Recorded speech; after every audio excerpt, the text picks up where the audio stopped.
everyone, welcome back to Devils United.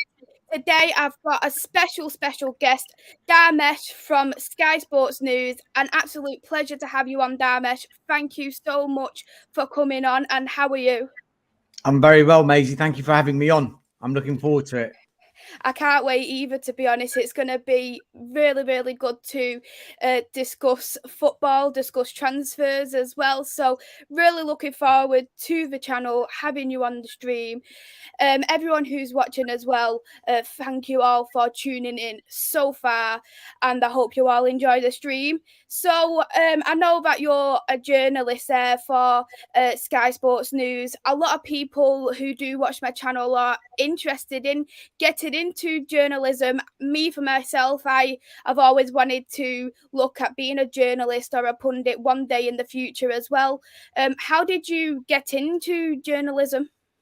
Yeah, I get asked that question quite a lot, Maisie. It's really weird, actually, because when I was starting to get into journalism, it's a lot different to if you're trying to enter into the industry now, because right now there's a lot of courses that you can do that's specific to maybe print journalism, digital journalism, or broadcast journalism. When I was studying, those options weren't as few and far between as they are like they are now. And it was just a real decision that I had to make back then, whether I would do a course in journalism or whether I would do something completely different and then have something to fall back on if journalism didn't materialize. And it was a big decision I had to make back then. And I decided, look, I'm going to do an economics degree.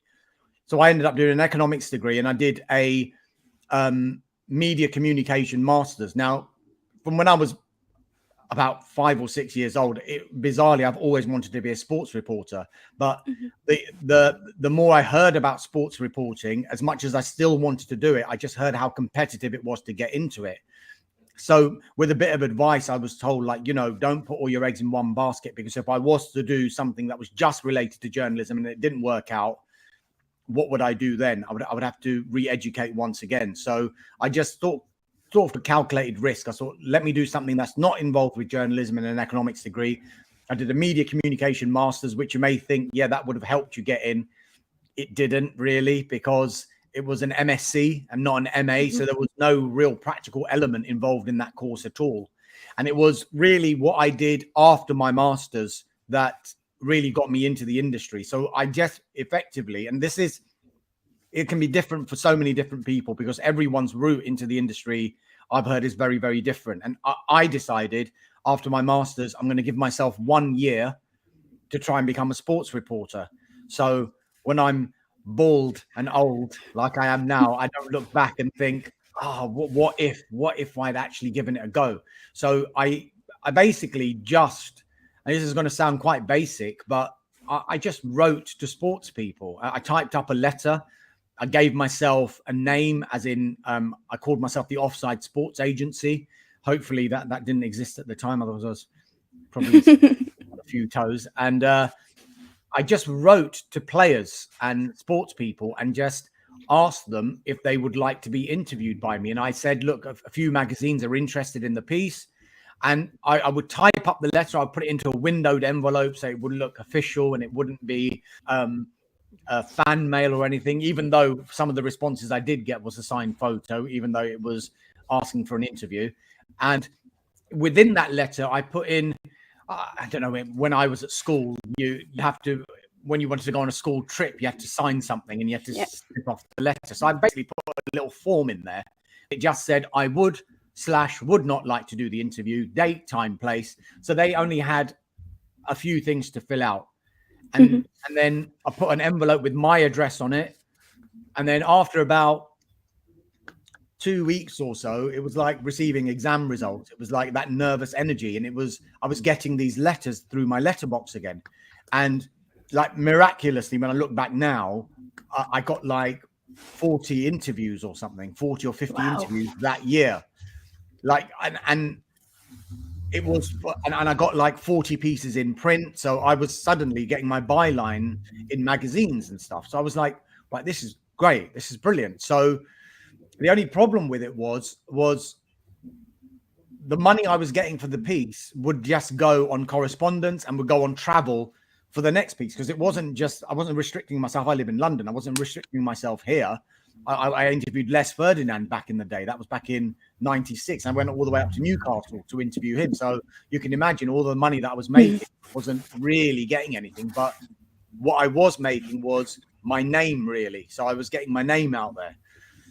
But it's coming towards the end of that year. I mean, I'll tell you one very, very quick story. During my master's year, this was like crazy how this happened, because I still say to this day it's one of the biggest buzzes I've had, because I was doing my master's and I was doing it was a stats course, was one of the modules, and I'd done really well at stats at school, GCSE and A level, so I knew I was going to pass that course. And I was like the teacher's pet, putting my hand up every so often. Yeah, I know the answer. And then this American guy who was on the course was saying, "Oh, would you mind helping me out with the stats?" Look, no problem at all. And then we got talking, and he was asking me what I was doing my dissertation on, and it was very sports related. It was about the Sky Television football deal, ironically, and the impact it would have. And he was like, "That's really interesting." He goes, "Because I work for the Wall Street Journal." And I was like, "Wow, okay." And he goes, "I'm a sports journalist for them, but I'm doing a psychology degree because I'm moving away from sports journalism. But I just think that the Wall Street Journal would like a piece on the topic that your dissertation is going to be on." So he goes, "If you can write a 1,000 word article on it, I might be able to get it printed." And I was like, "What, can you get my name in the Wall Street Journal?" And he's like, "I can get you the money for the article. I don't know whether they'd put your name on it." Fine. So I wrote the piece. He sent it off. The next day he calls me, says that they're going to print it. And I said, "They're going to print my name in there?" He says, "Look, I don't know, but I'll get you the money." I was just like, "Oh, well, the money, yeah, great." But the real motivation for me was to get the name there. And so the next day I called up the London office of the Wall Street Journal, the receptionist. I got them to look through the paper. "Is that piece there?" And they go, "Yeah." And I go, "Who's written it? Who's written it?" And she went through a couple of the names, and it wasn't my name. And I was like, "Oh." And then she said, "And I'm like, "What? Dharmesh Sheth?" She goes, "Yeah." So it's like, oh my God, my name's in the Wall Street Journal. It's like, I couldn't believe it. I literally took the tube to Baker Street, because I know there was a kiosk with the international newspaper there. Bought like 3 copies, and I was just like looking at it, and I just couldn't take my eyes off it. I was just like, this is so surreal. So that was a piece that I got printed, and that year I got, like, as I said, 40 odd pieces printed, but I couldn't carry on like that because I needed to really get a job. And so Guardian on Monday, they had like the media jobs, the media section. So I would look in there every Monday, and there's a job at ITV Sport came up. And I was thinking, well, I want to do print journalism. I'm not sure about TV. So I just thought, look, I better just apply, because I want to get into the industry. So I applied for this job, miraculously got an interview, miraculously got the job. So I was suddenly, my foot's in the door. I was there for like a year as an editorial assistant on ITV Sport and on the regional ITV Sport show there as well. And then Sky Sports News started recruiting in July 98. And I went for a reporter's role. And as soon as I sat down for the interview, they said, "This isn't for a reporter because you're not experienced enough." They said, "It's for a sub-editor." I said, "Right, okay, whatever that means." I didn't know what it meant. Yeah, that's fine. Did the interview, got the job at Sky Sports News, did sub-editing for 3 years, stayed behind nearly every night I was in doing a report on something, so the boss would say, "Okay, I'm going to give you a chance." And eventually he did.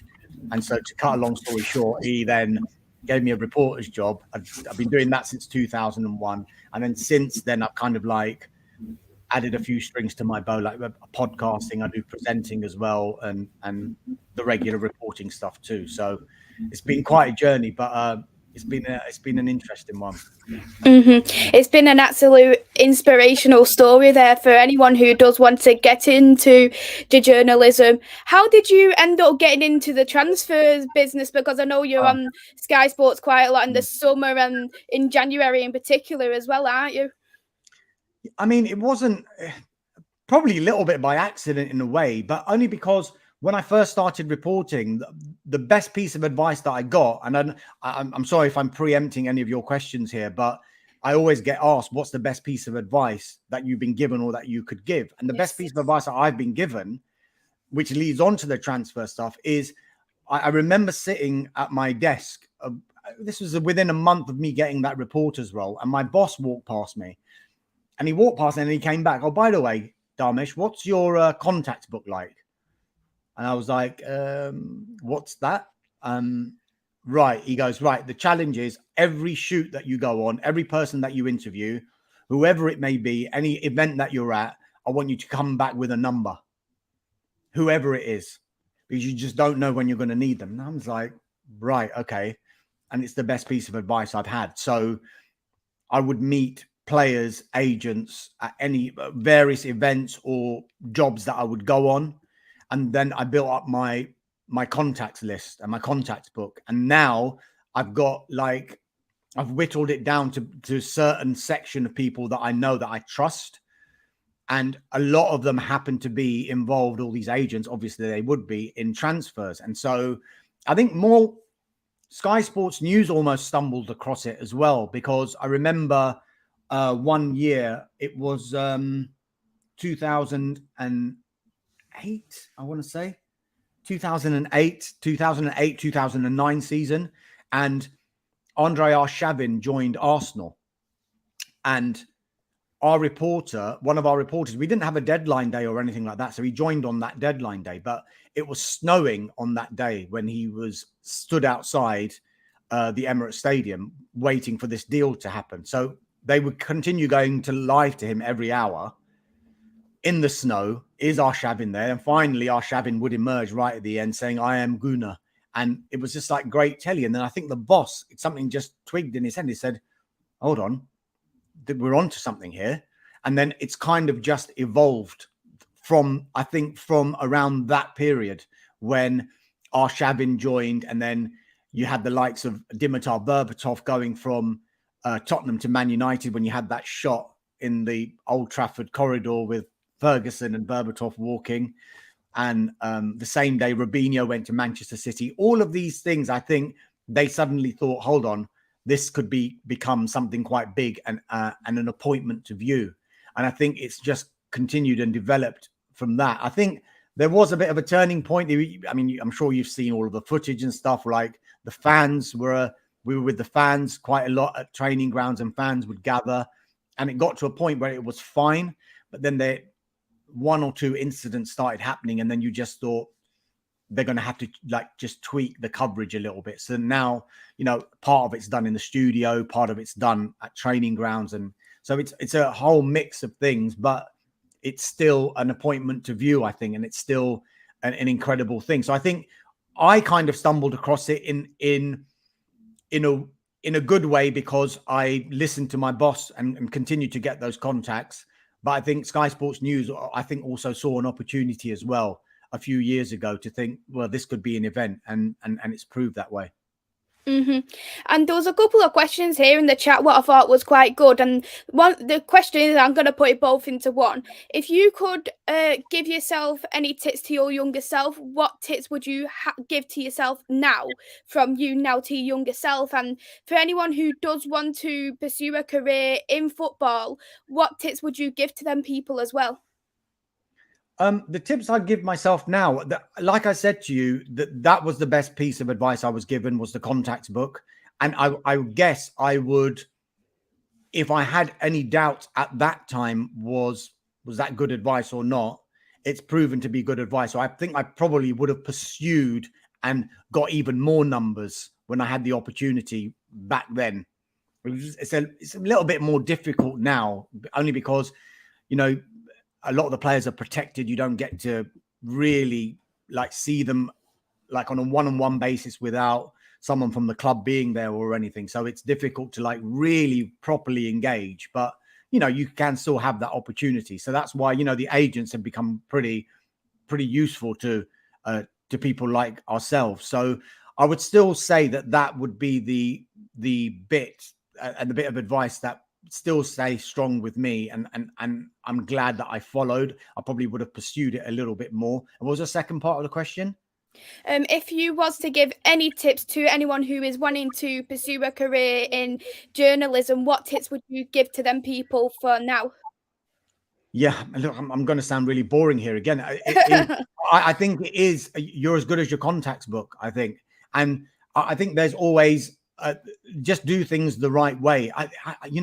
People can always say to me like, "Oh, you can always say the cliche, work hard, be persistent," but everyone is going to be doing that. Everyone's going to work hard. Everyone's going to be persistent, because what I found now, the disadvantage I had, I think, when I was trying to get into the industry was the fact that there wasn't that many courses or anything available to me. I didn't see that was going to really get me into it. Whereas the advantage I had was it was easier almost for me to shine back then, because you could possibly, there weren't so many people going for those jobs because those courses weren't as prevalent as they are now.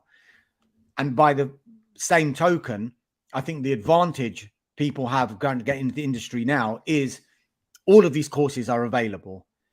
All of them include work experience. You're getting all of that. But by the same token, the disadvantage of that is, because all of these courses are available, there's so many people doing these courses trying to stand out. And I think it becomes a little bit more difficult. So some of the things that I did maybe still would work today in my approach.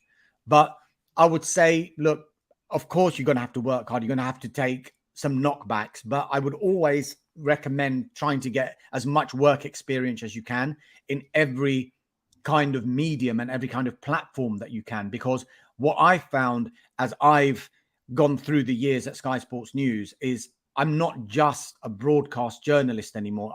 I would say I'm a multi-platform journalist, because my requirements are not just for TV. They might be for a podcast. They might be for the digital channels. They might be for the website. So you have to be a little bit more all-rounded now, I think, than I was when I started out there. So I would say try and get as much experience on all of those different platforms as possible. And when you do have that work experience, the thing that I always say is the difficult part is getting the work experience and getting the foot in the door.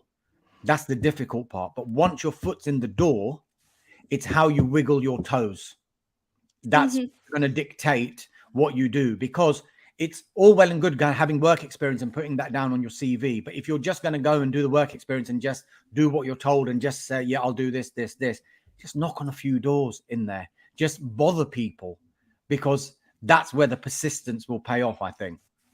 Yeah, definitely. And I do always feel like, especially with journalism growing so much compared to where it would have been quite a long time ago, that you need to be one step ahead of a lot of people as well. You need to have that personality. You need to stand out from the rest of them to try and get further into the career, if you agree with that. Yeah, 100%. But it will come down to, look, journalism is about stories. So, and breaking stories and getting good stories and performing them in a way that would be in an engaging style. So that would be a given anyway, but it comes back to the actual origination of those stories. So you could be a very good performer on TV, but if you're not getting the stories, how are you going to be able to do the journalism?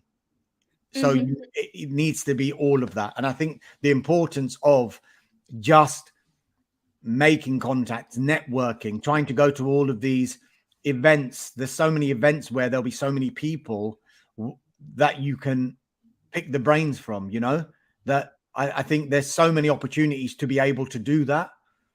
And so I don't think it's for a lack of opportunity that people may miss out. It's what they do with those opportunities. That's going to be the key thing. Yeah, I completely agree, and thank you as well for the tips, the information, and of how you also got into journalism, because it has definitely helped for everybody who has watched this stream for today. We'll go into more with Manchester United, of course, because it is quite all up in the air, because we all know what happened with Manchester United. It's all been interim manager. There's things what's going on in terms of the club as well. And when it does come to this window coming up in the summer, we are expected a bit of a clear out. But looking at, there is some people who are due to, their contracts are due to end, such as Pogba and also for Jesse Lingard. What do you see of their future? Do you think that perhaps they could stay at the club, or do you expect them maybe to sign a pre-contract agreement? With regard to a pre-contract, that would be with a club outside England. Yeah. So does Jesse Lingard want to play abroad? Maybe he does. Does he need to sign a pre-contract agreement now? You see, what I have noticed more and more, particularly in this transfer window, and we're going to see it in the summer, is something we've never seen before. And the actual quality of footballer and the value of footballer, it's in excess of £1 billion and £1.5 billion worth of footballer available for no money at all. And normally it's always that line gets to January, they can sign a pre-contract agreement. But more and more, I'm finding they're not signing that pre-contract agreement. And they are now seeing out their contract, and they've every right to do that, because the flip side of clubs, if they don't want the player, they've got no qualms to get rid of them. So by the same token, why doesn't the player think, well, I'm under contract, I can stay and I'm honoring my contract, I'm not doing anything wrong? I know fans will have their own opinions on that kind of thing, but with regard to this summer, I mean, you use those two examples. I mean, you're looking at Mbappe on a free transfer. Now, there was a lot of talk that he might sign a pre-contract agreement with Real Madrid in January. And I think that became impossible when you just knew that that draw in the Champions League, it was going to pit PSG against Real Madrid. It would not have been a good look had he signed a pre-contract agreement and then they're going to be playing Real Madrid. So once this tie is over, will there be a pre-contract agreement with Mbappe? Maybe, maybe not. He says he's at Paris Saint-Germain. He's at a big club and he hasn't decided his future. So we've got to take what he says on face value. And I think a lot of these players are waiting until the summer, because once they get to the summer, not only can they sign for the foreign club that they could have done from January onwards on a pre-contract, but they will have their pick of clubs within their own league as well. Now, I just wonder what's going through Jesse Lingard's mind at the moment, because that one looks increasingly likely that he's not going to sign a new contract at Manchester United. There was talks about it and they seem to have stalled. And it looks at this stage that he won't be staying and he will be moving on in the summer. And if you look at what's happened with his selection, he's not really getting the minutes that he probably thought he was going to get at the start of the season, because I think he was given a few assurances when Ole Gunnar Solskjaer was in charge. You've done great at West Ham. You are part of my plans. And there was even talk then, you'll reintegrate yourself into the squad, you'll play. And if you play well, there's a new contract for you. That didn't materialize with regard to the playing time. And so Jesse Lingard was left in a bit of limbo. And then we had the whole situation in the January transfer window with Newcastle. Now, I know there's been a lot of criticism directed towards Manchester United with regard to the fact that they didn't let him go to Newcastle. Well, the people that I've spoken to have given me a kind of a different perspective on that. And that's right. If Manchester United do allow him to go, then if he plays well and then he's a free agent at the end of the season, United actually aren't going to make any money out of that. Now, what has transpired is they're not going to make any money out of it now anyway, because he's going to be out of contract. But their feeling was, if we send him to Newcastle, then what is he worth to Newcastle? Because if there's a loan fee involved, for example, £3 million loan fee, for argument's sake, say that was on the table. That's £3 million that Manchester United probably wouldn't get. Is it a lot of money in the grand scheme of things as far as Manchester United are concerned? Probably not. But what United were thinking is, if Jesse Lingard performs well enough to help Newcastle stay in the Premier League, what is that worth to Newcastle United? That's worth, you're looking 60, 70, 80 million pounds for being in the Premier League. So then Manchester United must have thought, well, if they stay up, let's put a clause in this contract then. If they stay up, we're going to demand X amount of million on top. And that's where the deal broke down. So I think, as far as Jesse Lingard is concerned, I think he felt a bit let down from what happened with United and Newcastle, which is probably why the outcome of this is going to be he will leave. Now, there are two clubs that we know that will be interested in him come the summer, among others. We know West Ham United have always been interested. They won't have to pay a fee, of course, come the summer because he'll be a free agent. The interesting one is Tottenham Hotspur as well, because they have apparently held talks with Jesse Lingard's people about a possible transfer or free transfer in the summer. So he will have a choice of a lot of clubs, will Jesse Lingard. I just wonder what would have worked in his favor had he played for these 6 months on a regular basis and put himself in the shop window. Is there's no transfer fee, but he could have demanded more wages if he played well in these last 6 months. I just wonder whether the lack of playing time that he's had at United in the second half of the season is going to impact him when he goes to another club and tries to demand a certain wage, whether they'd be up for paying big money. And probably what he could have expected to get off the back of the performances that he had with West Ham in the January window until the end of the season last season. So Jesse Lingard, it looks like that one is more and more likely going to end with a free transfer to another club. The Pogba one, as much as people say he's going to leave, he's not going to sign a new contract at Manchester United, that might well be the case. That might be what happens. But I don't think, and this is only the information that I'm getting, that that's set in stone yet. And what Pogba is doing at the moment, which he's got every right to do, is he just wanted to get back fit and playing. Now, again, he could have signed a pre-contract agreement in January, but he has taken that calculated risk as well. I think I'm going to get action until the end of the season. We'll do one of two things, a contract at Manchester United or a big contract elsewhere. And remember, when you don't have a transfer fee involved, if a club doesn't want to pay the big wages that maybe a Premier League club could, a foreign club could maybe add on a signing on fee to a player, which probably wouldn't be the case if Manchester United were renewing or extending a contract, because it would be based on wages and they'd have to pay big wages. But as far as I'm aware, Paul Pogba is in that situation where he does love Manchester United, is what I'm told. And he gets on very well with Ralph Rangnick. So people will say, well, why doesn't he just sign a contract then? Because he's 28 going on 29. This will be possibly the last big contract that he's going to sign in his career. So if you take a step back and just ignore that it's Pogba, ignore that it's football, if you do it in another walk of life, it's a big decision to make. And for a footballer, it's a big decision to make. Careers are short. So I think Pogba wants to assess all of his options.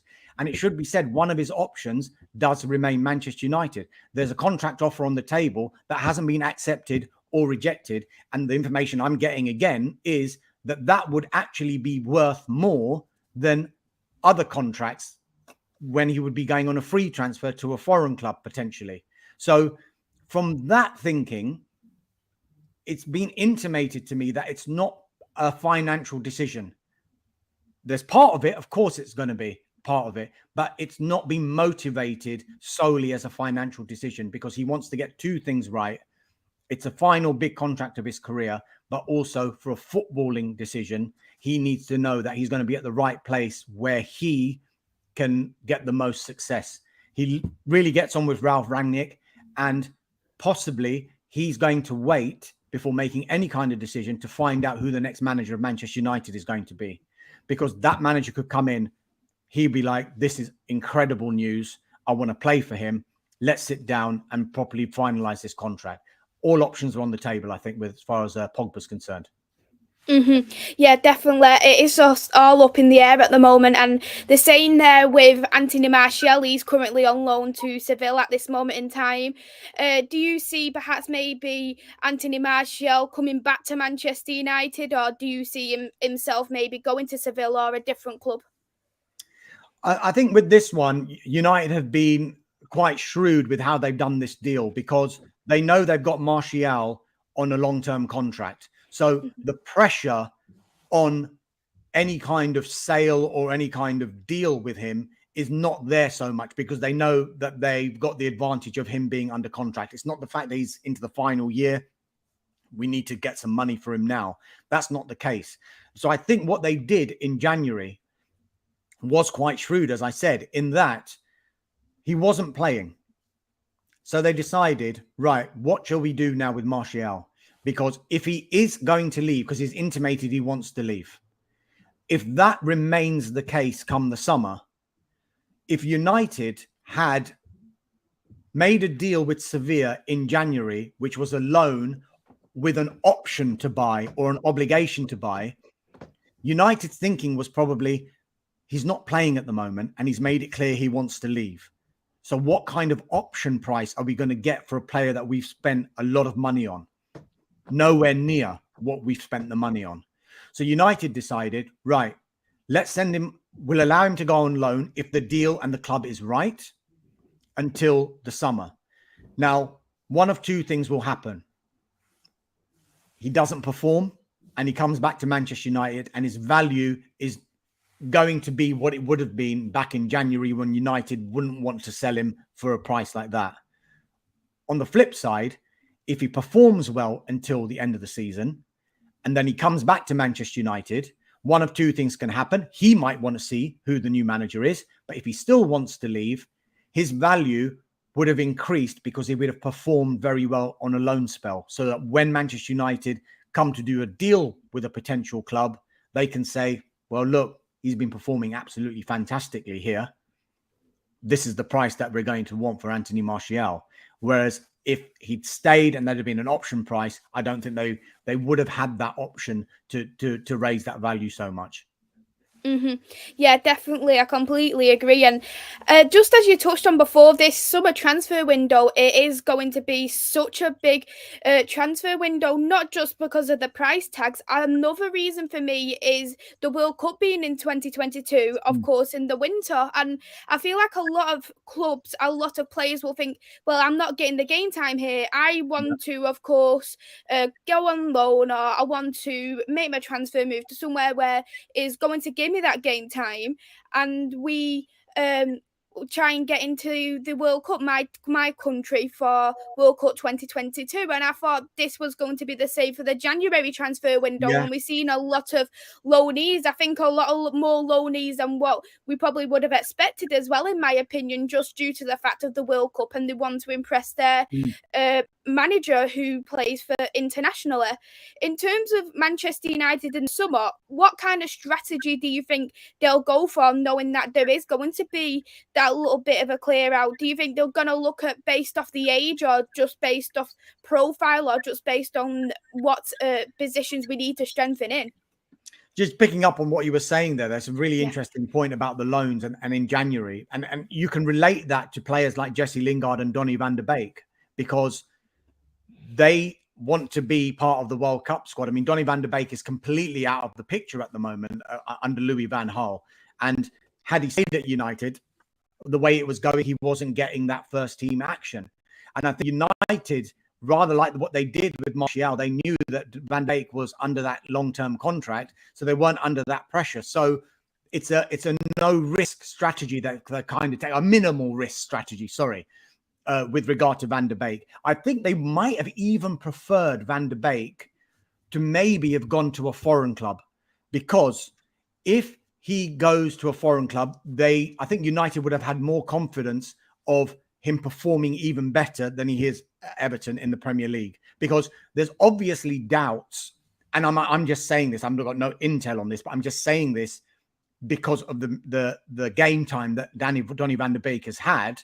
There are doubts whether United believe he can do it in the Premier League, simply because he's not getting the game time. So by sending to another Premier League club, if United have the doubts and those doubts come to fruition at Everton and he doesn't perform for the rest of the season, then if they are looking to sell Donny van de Beek, and again, what will happen to the value? Whereas if he'd gone back to maybe, say, for example, an Ajax or a Spanish club where maybe the league is seen to be a little bit slower and a bit more technical and maybe more suited to Van de Beek, and he performs well, then his value goes up, even though he hasn't played in the Premier League.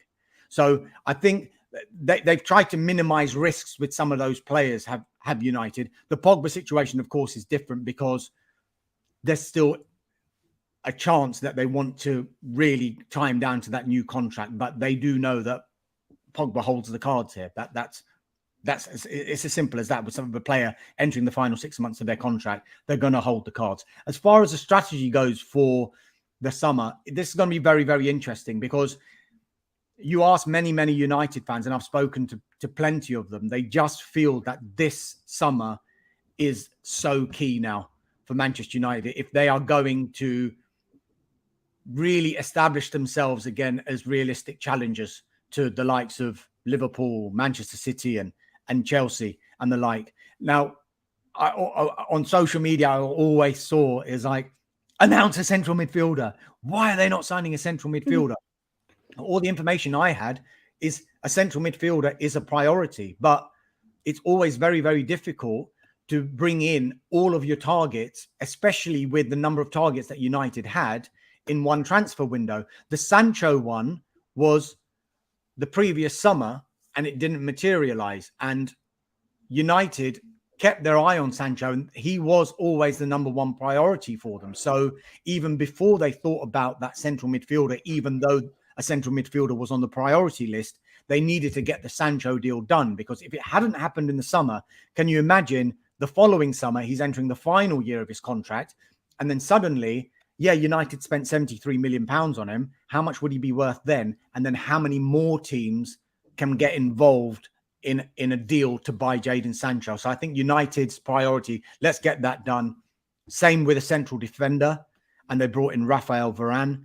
They were in the market last summer and in January for a central midfielder. There's absolutely no question about it. They looked at Saul Niguez, the Atletico Madrid midfielder who eventually went to Chelsea.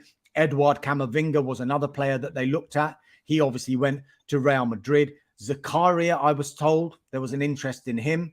So there are a number of players now. I think it's Kamara is another player that they're looking at. There are a lot of young holding midfield players that Manchester United will be looking at, and you would expect that to be the number one priority. But then you've also got the issue of the managerial change. You've got the issue of the striker position as well. Cavani's going.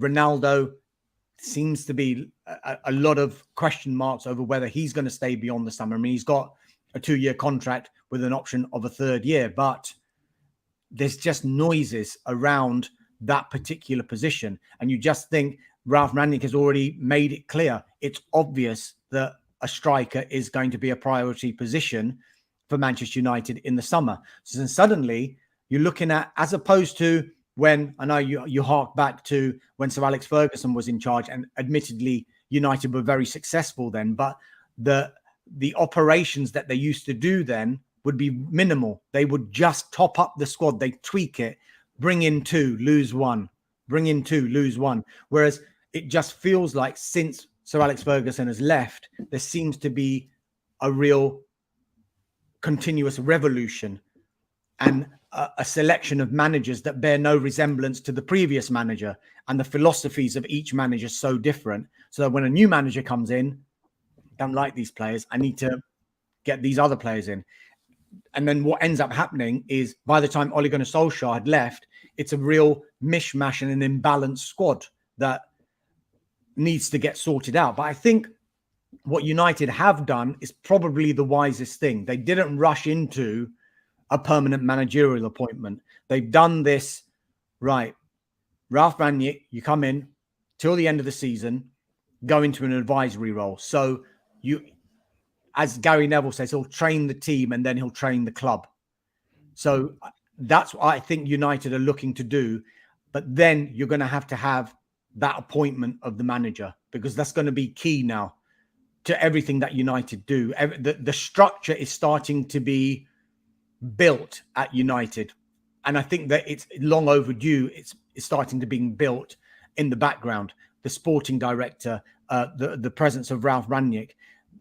These thoughts didn't seem to enter the equation before. It was simply, let's get a manager in and give him the players that they want. I think it needs to be a thread that goes through the club now, so that history has shown it's so easy to replace a manager. You can change a manager in a day and get a new manager in the next day. It's increasingly more difficult to change 3, 4, 5 members of a playing squad because they're on long-term contracts and on big money. And some of them say, well, you're not going to pick me. I'm just going to stay here.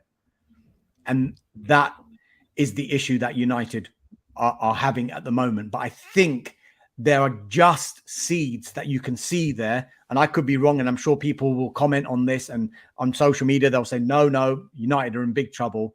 I just think there's something happening there whereby a new manager, a couple of new recruits in the priority positions, and are United as far away as maybe people think.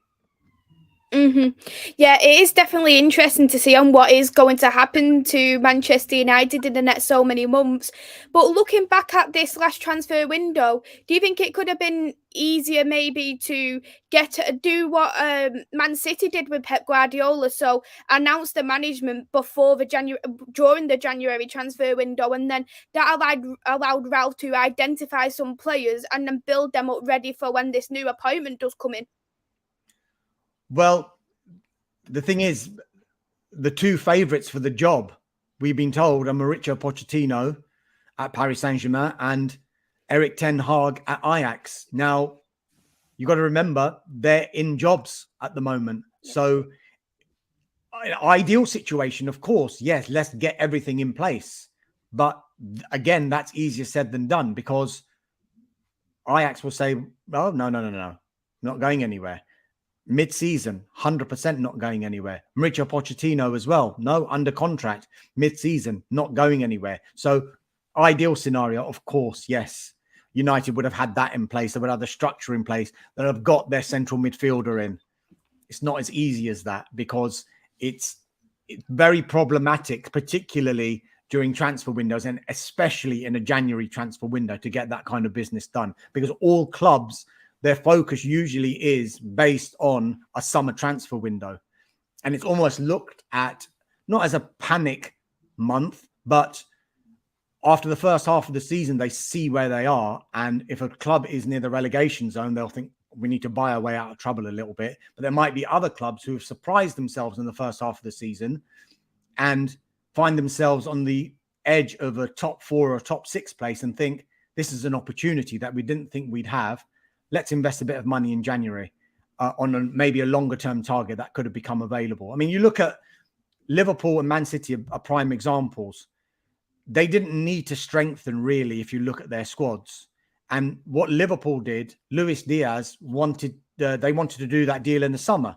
He was a long-term target of theirs. They were looking at him long before Tottenham Hotspur were looking at him. And they wanted to do that deal in the summer because they still had Salah, Mane, Firmino, Jota, Origi was still at the club as well. But then they were almost forced into doing that January deal, which they probably didn't want to do because of the presence of Tottenham and Tottenham going for them. So there's many different ways that deals can happen and materialize. But more often than not, the plan of a football club is usually to do their business in the summer. And that's no different with United. There have been notable exceptions, of course. A couple of years ago, we all know Bruno Fernandes, and look at the impact he made. I'm going to finish off now with this final question. Coming into the summer transfer window, which player are you most looking at to see which club will go for this kind of player? It can be any club, any player. Doesn't matter if it's Manchester United or it could be someone from a foreign club. But which player do you think you're going to keep a most closer eye on? Easy, Erling Haaland. Yeah, that. Definitely. It's going to be. Everyone wants him. And people say, oh, it's only going to be 65 or to 70 million pounds because of the release clause that kicks in this summer. Let me tell you, it's going to be worth a lot more than that, because you're going to have to pay the agents. You're going to have to pay him 300, 400,000 pounds a week. When you look at the whole deal, it's going to touch 250 to 300 million pounds. So it's still going to take a club that's got a lot of money to be able to do that deal. Definitely. And I think Haaland's going to be the same for me, because literally every club does want him, and that release clause is absolute crazy money there, and any club at the moment will definitely want to snatch that up, knowing that Chelsea wanted to go for Haaland in the summer and wasn't able to go for him. So I think they looked at Lukaku as more of that backup because they wasn't able to go to Haaland in the first place. I completely agree. And you can't even rule out Chelsea from being able to do a deal like that. Man City doing a deal like that. Real Madrid. Can you imagine Real Madrid? If I mean, they've been linked with a free transfer for Pogba, a free transfer for Mbappe, and a £70 million deal for Haaland. Transfer fee wise, if they got all those three for £70 million, this is what I'm saying to you. It's something like we've not seen before. The caliber of footballer and the value of footballer that's available for no money at all. It can only work for the player themselves as well, because what they won't need to pay in a transfer fee, they can get in wages. Definitely. I'll end it all here for you for now. Thank you so much, Dharmesh, for taking the time to come on the channel just to discuss about your background with yourself in terms of journalism, and just to give the channel a bit of an update regarding Manchester United and the transfers. I know you're a very busy person, so it honestly means so much to come onto the channel today. Maisie, it's my pleasure. And if there's any negative comments, don't at me. I'm sure no one will at you. Everyone seemed to absolutely love you here on the channel. I certainly loved having you on as well. It's been an absolute pleasure, and I just want to say thank you ever so much for coming on and taking that time. My pleasure. Thank you. And thank you everyone who has watched the channel today. It means so much. I know there was a lot of questions there for Dharmesh, but we wasn't able to go through them all. But if you do have any questions in particular regarding Manchester United, you can always ask me on a later podcast as well. But everyone, give a big thank you to Dharmesh for coming onto the channel today. Honestly means so much. And everyone take care, and you take care as well, Dharmesh. It's a goodbye for now.